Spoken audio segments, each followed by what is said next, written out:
ನಮಸ್ಕಾರ. ನಾನು academic consultant ಆಗಿ ವರ್ಕ್ ಮಾಡ್ತಿರೋ ಒಂದು ಶಾಲೆ ಮ್ಯಾನೇಜ್ಮೆಂಟ್ ಇಂದ ನಂಗೊಂದು ಫೋನ್ ಕಾಲ್ ಬಂತು. ಆ ಕಾಲಿನ ಸಾರಾಂಶ ಇಷ್ಟೇ: ನಮ್ಮಲ್ಲಿ 10ನೇ ಕ್ಲಾಸ್ ಓದ್ತಿರೋ ಒಬ್ಬ ಹುಡುಗ ಇದ್ದಾನೆ, ಅವನಿಂದ ನಮ್ಗೆ ತುಂಬ ಸಮಸ್ಯೆ ಆಗ್ತಿದೆ, ಜೊತೆಗೆ is disturbing the discipline in the school, can you help us out ಅಂತ. ಸರಿ, ಅವ್ರ ಕಡೆಯಿಂದ ಏನು ಅಂತ ತಿಳ್ಕೊಂಡೆ. ಅವರ ಅಪ್ಪ ಅಮ್ಮಂಗೆ ನಾನು ಕಾಂಟ್ಯಾಕ್ಟ್ ಮಾಡಿ ಅಂತ ಹೇಳಿದೆ. ಅವ್ರ ಅಮ್ಮ ಕಾಲ್ ಮಾಡಿದ್ರು. ಅವರು ಮಾತಾಡೋದಕ್ಕಿಂತ ಹತ್ತಿದ್ದೇ ಜಾಸ್ತಿ. ಅವರ ಮಾತು ಕೇಳಿ ನನಗೆ ಒಂದು ಪ್ರಶ್ನೆ ಬಂತು. ಕೇಳಿದೆ ಅವ್ರನ್ನ, ಅಲ್ಲ ಮೇಡಮ್, ನಿಮ್ಮ ಮಗು ಮುಂಚೆಯಿಂದನೂ ಹೀಗೆ ಇದ್ನಾ ಅಂತ. ಇಲ್ಲ ಸರ್, ಮುಂಚೆ ಹೀಗಿಲ್ಲ, ಈಗ ಈ ನಡುವೆ ಅಂತ. ನಾನಂದೆ, ನೀವು ಅವನಲ್ಲಿ ಆಗ್ತಿರೋ ಬದಲಾವಣೆ ನಿಮ್ಮ ಗಮನಕ್ಕೆ ಬರಲಿಲ್ವಾ ಅಂತ. ಅದಕ್ಕೆ ಅವರಿಂದ ಏನೂ ಉತ್ತರ ಬರಲಿಲ್ಲ. ಇದೊಂದು ನನಗೆ ಸಮಸ್ಯೆ ಸ್ವಲ್ಪ ಬಾಧಿಸ್ತಿತ್ತು.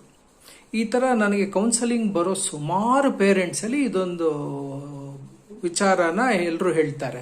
ಅಂದರೆ ಕೋವಿಡ್ ಮುಂಚೆನೋ ಅಥವಾ ಏನೋ ಒಂದು ಪ್ಯಾರಾಮೀಟರ್ ಇಟ್ಕೊಂಡು ಅದಕ್ಕೆ ಮುಂಚೆ ಎಲ್ಲ ಚೆನ್ನಾಗಿತ್ತು, 6ನೇ ಕ್ಲಾಸ್ವರೆಗೂ ಚೆನ್ನಾಗಿದೆ, 7ನೇ ಕ್ಲಾಸ್ವರೆಗೂ ಚೆನ್ನಾಗಿದ್ಲು, ಅದಾದಮೇಲೆ ತುಂಬ ಬದಲಾವಣೆ ಆಗೋಯ್ತು. ಆದರೆ ಈಗ ನಾನು ಹೇಳ್ತೀನಲ್ಲ, ಆ ಮಗು ಕತೆ ನೀವು ಕೇಳ್ಬಿಟ್ರೆ, ಒಂದು ಮಗು 15 ವರ್ಷದ ಮಗು ಈ ಮಟ್ಟಕ್ಕೆ ಕೆಡಬೋದಾ, ಅಷ್ಟು ಸಾಧ್ಯತೆ ಇದೆಯಾ ಅಂತ ನಿಮಗೆ ಶಾಕ್ ಆಗೋಗುತ್ತೆ. ಈಗ ಪ್ರಶ್ನೆ ಇರೋದು, ಆ ಮಗು ಏನು ಮಾಡ್ತೀಯಾನೆ, ಯಾಕೆ ಏನೇನು ಮಾಡ್ತೀಯಾನೆ ಅನ್ನೋದಲ್ಲ, ಈ ಮಟ್ಟಕ್ಕೆ ಆ ಮಗು ಹೇಗೆ ಹೋದ. ಈ ವಿಚಾರ ಮಾಡ್ಬೇಕಾದ್ರೆ ನನಗೆ ಅನಿಸಿದ್ದೇನು, ಅದನ್ನು ಈ ವಿಡಿಯೋನಲ್ಲಿ ನಿಮ್ಮ ಜೊತೆ ಹಂಚ್ಕೊತಾ ಇದ್ದೀನಿ.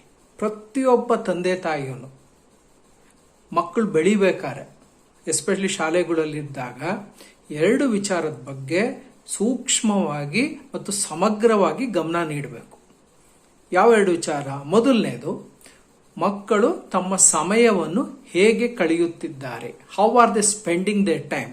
Because how they spend their time is a clear indicator of whether the kid has any clarity of goal or purpose in life. ಜೀವನದ ಉದ್ದೇಶ ಅಥವಾ ಗುರಿಯ ಸ್ಪಷ್ಟತೆ ಇರೋ ಮಕ್ಕಳು ಸಮಯನ ಹೇಗೆ ಕಳೀತಾರೆ ಯೋಚನೆ ಮಾಡಿ ನೋಡಿ. ಆ ಗುರಿಯ ಸಾಧನೆ ಕಡೆಗೆ ನಾನು ಎಷ್ಟು ಎಫರ್ಟ್ ಹಾಕಬೇಕು, ಯಾವ ದಿಕ್ಕಿನಲ್ಲಿ ಹಾಕಬೇಕು, ಇದ್ರ ಬಗ್ಗೆ ಆಲೋಚನೆ ಮಾಡ್ತಿರ್ತಾರೆ ಮತ್ತು ಎಫರ್ಟ್ ಹಾಕ್ತಾ ಇರ್ತಾರೆ. ಹಾಗಾಗಿ ಅವರು ಸಮಯದ ಸದುಪಯೋಗ ಚೆನ್ನಾಗಿ ಮಾಡ್ಕೊತಾರೆ. Because the priorities will be very clear. ಒಂದು ವೇಳೆ ಗುರಿನೇ ಇಲ್ಲ ಅಥವಾ ಗುರಿ ಸ್ಪಷ್ಟ ಇಲ್ಲ ಅಂದಾಗ ಆ ಮಕ್ಕಳು ನೋಡಿ, ಅವ್ರಿಗೇನಾಗುತ್ತೆ, time they just want to pass it. ನಾವೇನಂತ passing the time or killing the time ಅಂತಾರಲ್ಲ, ಆ ಮೋಡ್ಗೆ ಹೊಟ್ಟೋಗ್ತಾರೆ. ಈ ಮೋಡ್ಗೆ ಹೋಗೋ ಮಕ್ಳು ಏನು ಮಾಡ್ತಾರೆ, ಸಾಮಾನ್ಯವಾಗಿ ನಾನು ಈಗ ಏನು ಪೇರೆಂಟ್ಸ್ ಹೇಳ್ತಾ ಅದ್ರ ಮೇಲೆ ನಾನು ಅನ್ಕೊತಾ ಇರೋದು, most of them are spending their time in useless screen time. Screen time ಅಂದಾಗ ಸೋಷಿಯಲ್ ಮೀಡಿಯಾ ಆಗ್ಬೋದು, ಅಥವಾ ವಿಡಿಯೋ ಗೇಮ್ಸ್ ಆಗ್ಬೋದು, ಅಥವಾ ಲ್ಯಾಪ್ಟಾಪಲ್ಲಿ ಇನ್ನೇನೋ ನೋಡೋದಿರ್ಬೋದು. ಈ ಥರದ್ರಲ್ಲಿ ಸಮಯನ ಹಾಳು ಮಾಡ್ತಾ ಇದ್ದಾರೆ. ಸಮಯ ಹಾಳು ಮಾಡ್ತಿದ್ದಾರೆ ಅಂದರೆ ಇಟ್ಸ್ ವೆರಿ ಆಬ್ವಿಯಸ್, ಅವ್ರಿಗೆ ಗುರಿಯ ಸ್ಪಷ್ಟತೆ ಇಲ್ಲ ಅಥವಾ ಗುರಿ ಸಾಧಿಸಬೇಕು ಅನ್ನೋ ಹಸಿವು, ಛಲ, ಹಂಬಲ ಯಾವುದೂ ಇಲ್ಲ ಅನ್ನೋದು. 2ನೇ ವಿಚಾರ, ಮಕ್ಕಳು ಯಾರ ಜೊತೆ ಸಮಯನ ಕಳೀತಾ ಇದ್ದಾರೆ ಅಂತ. This is very important. ಸೈಕಾಲಜಿಲಿ ಇದನ್ನ ಪಿಗ್ಮೇಲಿಯನ್ ಎಫೆಕ್ಟ್ ಅಂತಾರೆ. ನಮ್ಮ ಆಡು ಭಾಷೆನಲ್ಲಿ ಇದನ್ನ ನಾವೇನಂತಿದ್ವಿ, ನಮ್ಮ ಅನಾದಿ ಕಾಲದಿಂದ ಹೇಳ್ಕೊಂಬಂದಿದ್ದಾರೆ ನಮಗೆ, ಸಹವಾಸದಿಂದ ಸನ್ಯಾಸಿ ಕೆಟ್ಟ ಅಂತ. ಅಲ್ಲಿಗೆ ಅರ್ಥ ಏನು? ಸಹವಾಸದಿಂದ ಸನ್ಯಾಸಿನೇ ಕೆಡಬೇಕಾದ್ರೆ ನಮ್ಮ ಮಕ್ಳು ಕೆಡದೆ ಇರೋ ಸಾಧ್ಯತೆ ಇದೆಯಾ? ಅವರು ಒಳ್ಳೆ ಸಹವಾಸಕ್ಕೆ ಹೋದ್ರೆ ತೊಂದರೆ ಇಲ್ಲ. ಯಾಕಂದ್ರೆ ಪಿಗ್ಮೇಲಿಯನ್ ಎಫೆಕ್ಟ್ ಏನು ಹೇಳುತ್ತೆ ಅಂದ್ರೆ, ಮಕ್ಕಳು ಯಾರ ಜೊತೆ ಹೆಚ್ಚು ಸಮಯ ಕಳೀತಾರೆ ಅಂದ್ರೆ ಅವ್ರ ರೆಫರೆನ್ಸ್ ಗ್ರೂಪ್ ಯಾರು, ಅದು ಒಳ್ಳೆಯವರಾಗಿದ್ರೆ ಅವರು ಒಳ್ಳೆ ಆಲೋಚನೆಗಳು ಮಾಡಕ್ ಶುರು ಮಾಡ್ತಾರೆ. ಒಂದ್ ವೇಳೆ ಅದು ಕೆಟ್ಟ ಸಂಘ ಆಗಿದ್ರೆ ಅವರು ಕೆಟ್ಟ ಆಲೋಚನೆಗಳನ್ನ ಮಾಡ್ತಾರೆ.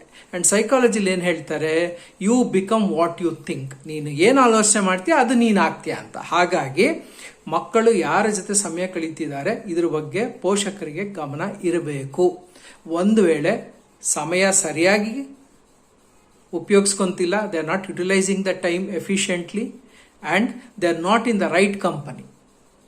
ಇದು 2 ವಿಚಾರನೂ ನಿಮ್ಮ ಗಮನಕ್ಕೆ ಬಂದ ತಕ್ಷಣ ಇದನ್ನ ಆದಷ್ಟು ಮೊಗ್ಗಿನಲ್ಲೇ ಚಿವುಟ್ ಹಾಕಿ ಅದಕ್ಕೆ ಏನು ಬೇಕೋ ಅದನ್ನ ಮಾಡಬೇಕು. ಉದಾಹರಣೆಗೆ, ಸಮಯನ ಸರಿಯಾಗಿ ಪಾಲಿಸ್ತಿಲ್ಲ ಅಂತ ಅಂದರೆ, ನಾನೊಂದು ವಿಡಿಯೋ ಮಾಡಿದ್ದೆ ಹಿಂದೆ, ಅಂದರೆ how we can help our kids to overcome their screen time resistance ಅಂತ.